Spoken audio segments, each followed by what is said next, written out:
I want you to imagine the future of our own solar system. It is 5 billion years from now.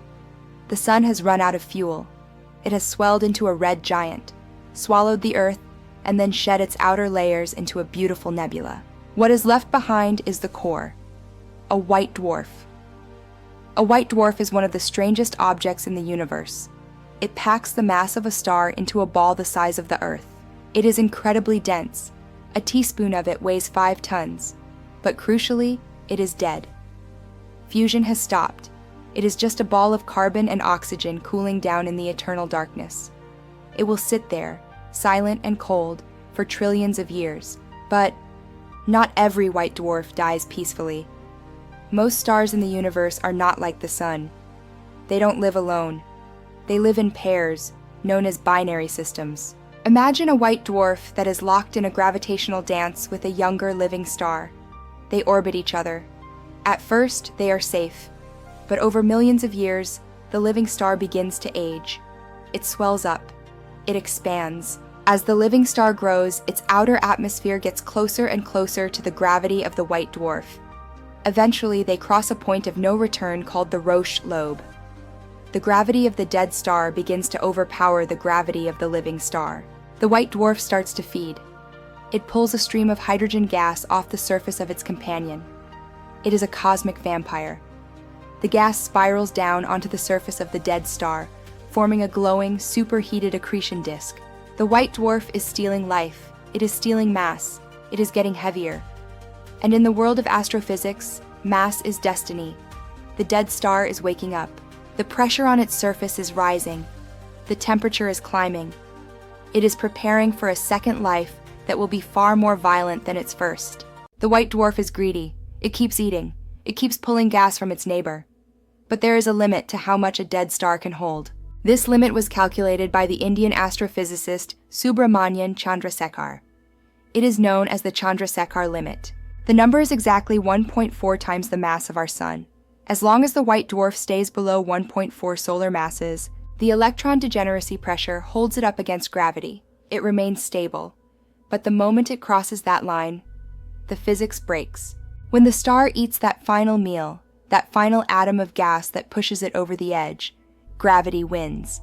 The core collapses instantly. The carbon and oxygen atoms in the center are crushed together with such force that they ignite.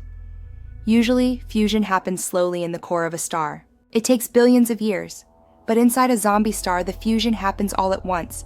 The entire star detonates. This is a Type Ia Supernova. It is an explosion of unimaginable power. For a few weeks, this single dead star will shine brighter than every other star in its galaxy combined. It releases more energy in 1 second than our sun will release in its entire lifetime. The explosion is so perfect, so standard, that astronomers use these standard candles to measure the distance to other galaxies. But if you are close to one, it isn't a measuring tool. It is an eraser. The blast wave travels at 20,000 kilometers per second. It is a wall of fire and radiation that vaporizes any planets in the system and strips the atmosphere off any planets in the neighborhood. The zombie star doesn't just die, it takes everything with it. Why does this matter to us? We live in a safe solar system, right? Not necessarily. Astronomers have identified a star system called IK Pegasi. It is located in the constellation Pegasus. It looks like a normal star, but it isn't. It is a binary system. It contains a massive main sequence star and a tiny invisible white dwarf. They are orbiting each other very closely. Right now the system is stable, but the main star is evolving. It is starting to swell. In the cosmic near future, the white dwarf will begin to feed. It will suck the gas off its neighbor. It will hit the Chandrasekhar limit, and it will explode. IK Pegasi is only 150 light-years away from Earth. In galactic terms, that is next door. It is in our backyard. If it exploded today, it wouldn't vaporize the Earth. We are too far for that, but it would be a disaster. The gamma rays and X-rays from the blast would hit our upper atmosphere. They would destroy the ozone layer instantly. Without the ozone layer, the UV radiation from our own sun would pour down on the surface. It would cause a mass extinction.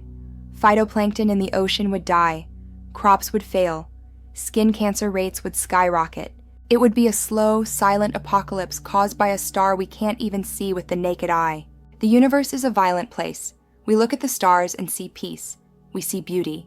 But hidden in the darkness, there are corpses waiting to explode. There are vampires feeding on their neighbors. And there are guns pointed at our planet that haven't fired yet. I am your host.